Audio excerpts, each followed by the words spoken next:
Bienvenido, bienvenida una vez más a este canal en donde, como sabes, hablamos de psicología y comportamiento humano vinculado al área sanitaria o de la salud y también al área de empresa y organizaciones, que es una de mis grandes pasiones.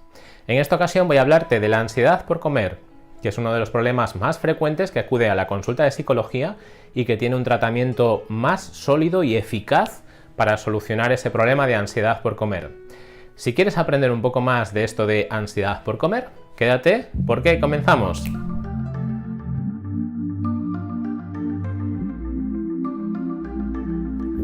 Las personas que tengáis ansiedad por comer seguramente os encontráis identificadas en una situación en la cual pues abres la nevera y agarras a cualquier cosa que haya dentro, a veces un poco de fiambre, por ejemplo, una lata de un refresco azucarado, y lo mezclas con pan, con chocolate, con una lata de atún en conserva mezclada con un poco de tomate, y ves que no guardan mucha relación a veces esos alimentos, ¿no? Y a veces además lo ingieres a una velocidad un poco más rápida de lo habitual, de lo deseable.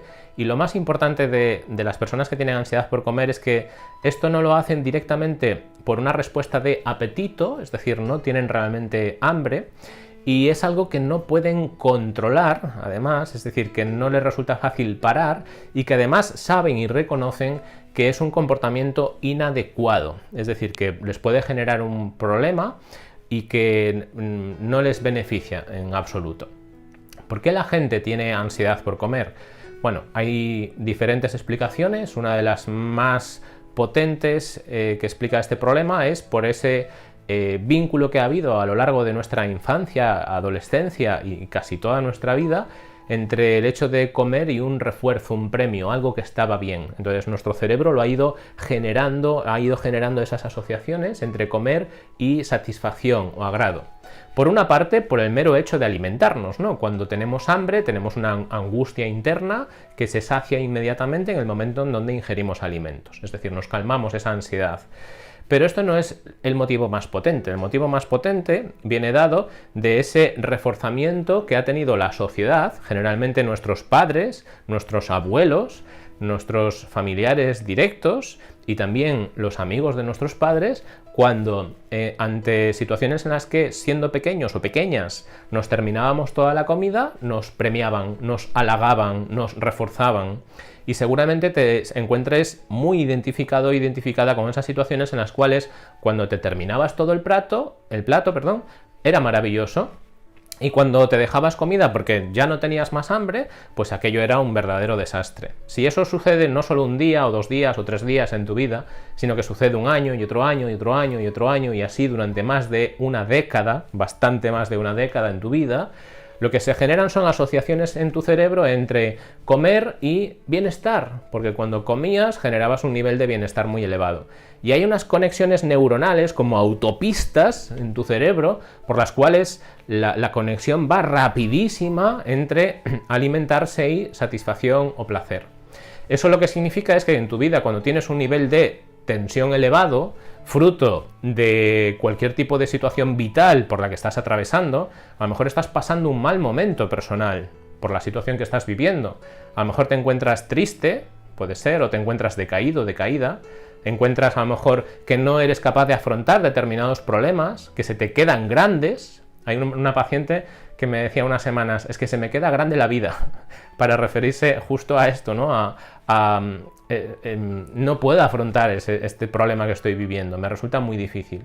De hecho, las personas con ansiedad por comer tienen a veces una dificultad en el manejo de situaciones difíciles en su vida. Entonces la comida se está utilizando para calmar una situación de angustia interna que no se está sabiendo calmar de otras maneras más razonables o eficaces o saludables. Entonces la comida en este caso no es en sí el problema, es decir, la ansiedad por comer no es en sí un problema. La ansiedad por comer es un síntoma de que hay un problema detrás. A ver si me explico, es como cuando vas en el coche y se te enciende la lucecita de la reserva, del combustible. A veces hay algunos coches que incluso hacen un sonido de pling y se enciende esa lucecita que tiene a veces forma de surtidor de combustible para que sepas que te queda poco combustible. Entonces, esa lucecita no es el problema del vehículo, ¿vale? Para que entiendas un poco la comparación, la ansiedad por comer no es realmente el problema de la persona, es un síntoma que te dice que hay un problema detrás. Y ese problema que hay detrás normalmente puede ser o una baja autoestima o una dificultad para saber cómo resolver problemas, por ejemplo. A veces tienes conflictos de pareja o conflictos en el trabajo que no lo sabes manejar de otra manera diferente, y la autopista para encontrar placer inmediato es precisamente la de comer. Con lo cual el problema que suele haber detrás es una dificultad para gestionar tus emociones. Eso que se conoce como inteligencia emocional, ¿no? Que es la habilidad para gestionar tus emociones. La gente que tiene ansiedad por comer está teniendo dificultad para manejar bien sus propias emociones. Entonces tiene problemas a veces para saber cómo resolver situaciones en la vida, cómo manejar situaciones críticas o difíciles, cómo manejar a veces el aburrimiento. Un paciente me decía hace unos meses que tenía ingestas abusivas cuando se sentía aburrido, y el problema era que no sabía cómo manejar el aburrimiento, ¿vale? La lucecita esa del coche no sabes cómo manejar el aburrimiento. El problema entonces es esa dificultad, no es tanto la ansiedad por comer. Tratar de corregir esa ansiedad por comer no es exactamente lo que se debe hacer. ¿Por qué? Porque la ansiedad por comer está siendo un síntoma, no es el problema en sí. Es como tratar de apagar esa lucecita del combustible. Ir al taller para decir, mira, es que de vez en cuando se me enciende una lucecita con forma de surtidor y me molesta. El pitido ese además me molesta. Quiero que hagas algo para que eso no suceda. Entonces el del taller, sorprendido y por tu insistencia, porque le insistes mucho, decide quitarte el fusible, y eso hace que ya no aparezca la lucecita esa. Algo parecido es lo que hace la gente cuando busca fármacos, medicación, para reducir la ansiedad. Eso es exactamente lo mismo que ir al mecánico y pedirle, por favor, apágame la lucecita de la reserva de combustible, que me molesta. Veis entonces que el tomar fármacos o medicación para la ansiedad, en algunos casos puede ser beneficioso, pero no siempre soluciona el problema de raíz. El problema de raíz se solucionaría si aprendieras a manejar tus emociones, que es precisamente lo que hacemos en las consultas de psicología, para ayudar a las personas a superar ese tipo de problemas. Imagínate que estás en un edificio que se está quemando y acaba de saltar la alarma de incendios, y la alarma de incendios es tan ensordecedora que no te permite ni siquiera caminar, porque es molestísimo el sonido de esa alarma tan ensordecedora, y no te permite huir porque el sonido es tremendamente irritante. Entonces, en esos casos, bajar el volumen de la alarma antiincendios te permite escapar. Entonces, los fármacos, la medicación en sí, está muy bien cuando lo que hacen es bajar el volumen de la alarma antiincendios para que aprendas a manejar mejor esa situación. Pero el problema es el fuego. Ojo, el problema no es el volumen de la alarma antiincendios, el problema es el fuego. Entonces, mientras no vayas a apagar ese fuego, no tiene ningún sentido que trates de disminuir el volumen de la alarma antiincendios. Y ese fuego, en definitiva, es tu habilidad para manejar emociones, tu habilidad para mantener un estado más calmado. Y es justo lo que hacemos en las consultas de psicología. Por una parte, te enseñamos la relación que hay entre tus pensamientos y tus emociones, es decir, entre lo que piensas y que estés ansioso o que no sepas manejar una determinada situación. Es importantísimo que conozcas que tus pensamientos provocan tus niveles de ansiedad y tus preocupaciones y la angustia. Imagínate que has quedado con un amigo, por ejemplo, para salir esa noche a tomarte unas copas, y tu amigo se está retrasando, han pasado 10 minutos, todavía no llega, y dices, bueno, como se retrasa, pues voy a aprovechar e ir a aquel cajero que hay allí al fondo de la calle y tomo un poco de dinero para gastarlo en las copas, y como tengo que pagar el alquiler del piso mañana, pues me va a servir también para tener dinero para pagar el piso mañana, el alquiler. Entonces estás caminando por esa calle en donde te das cuenta que se han fundido casi todas las farolas, está un poco oscura, y cuando estás junto al cajero automático, cuando tienes el dinero en la mano, hay unos pasos que vienen corriendo hacia ti, por tu espalda. ¿Qué emoción tienes?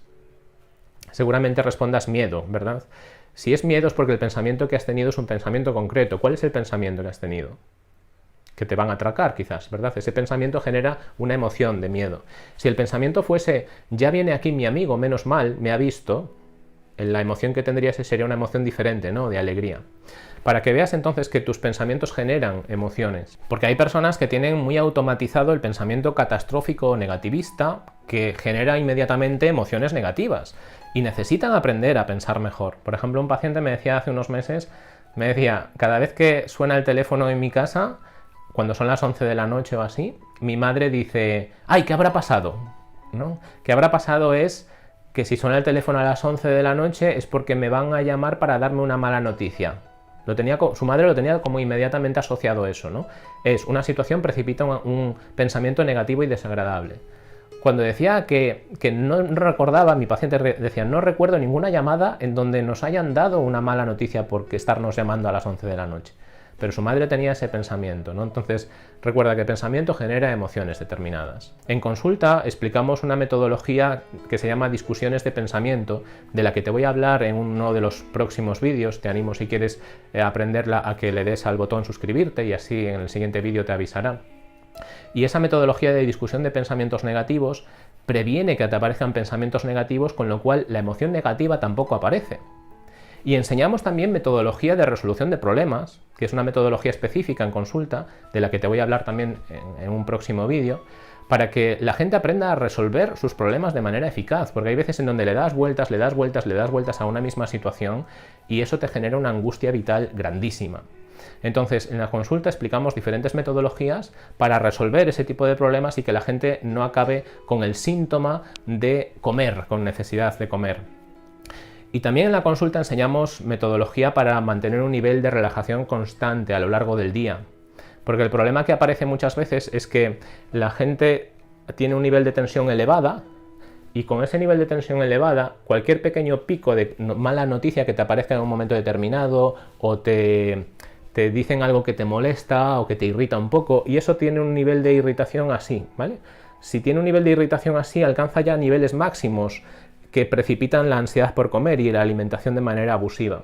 Si tú aprendieses a controlar tu nivel de ansiedad y tuvieras un nivel de ansiedad basal más reducido, esos picos que te provienen de una noticia mala o de un pensamiento irritante no alcanzan este nivel de precipitación de la ingesta abusiva.